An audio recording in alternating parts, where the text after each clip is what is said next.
देशात राम मंदिराच्या देणगीवरून राजकीय आरोप प्रत्यारोप सुरू असतानाच आता महाराष्ट्रामध्ये सिद्धिविनायक मंदिराच्या दानपेटीवरून नवा वाद पेटलेला आहे आणि हा आरोप केलाय राज्याचे उपमुख्यमंत्री एकनाथ शिंदे यांनी आणि निशाणावर आहेत ठाकरेंच्या शिवसेनेचे नेते।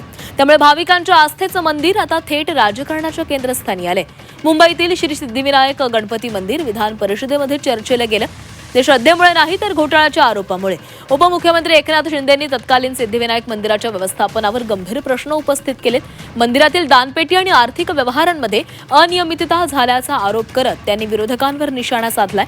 विशेष म्हणजे शिंदे यांनी थेट नाव घेतलं नाही, मात्र त्यांनी दाखवलेल्या कागदपत्रांवर आणि आरोपांच्या दिशेवरून त्यांचा रोख ठाकरे शिवसेना उद्धव बाळासाहेब ठाकरे पक्षाचे नेते आदेश बांदेकर यांच्याकडे असल्याची चर्चा आहे।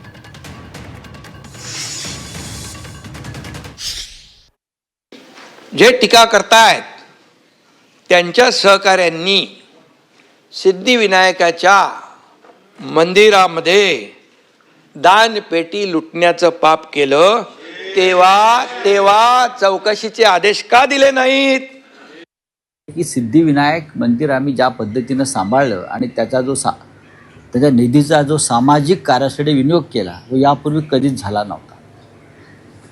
आत्ताच मला एक आमचे कार्यकर्ते भेटायला आले। ते घाटकोपर परिसरामध्ये डायलिसिस केंद्र उभं करतायत।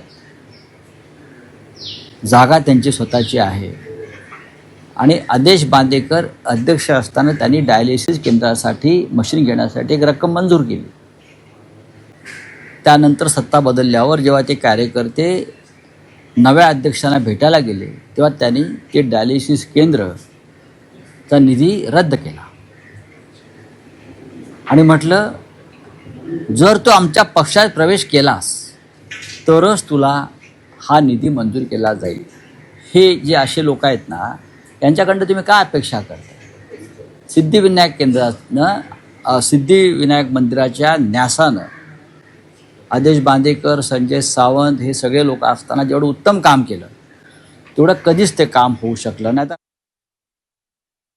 सभागृहामध्ये नागपूर अधिवेशनामुळे त्यावेळेला सदा सनवणकरांनी स्थानिक आमदार म्हणून तो प्रश्न देखील घेतला होता आणि त्या प्रश्नाला उत्तर देताना हे देवेंद्र फडणवीस जे मुख्यमंत्री आहेत त्यांनी असं उत्तर दिलं होतं की याची चौकशी करू आणि चौकशी अंती दोषी कारवाई करू। का नाही इतक्या वर्षात केली?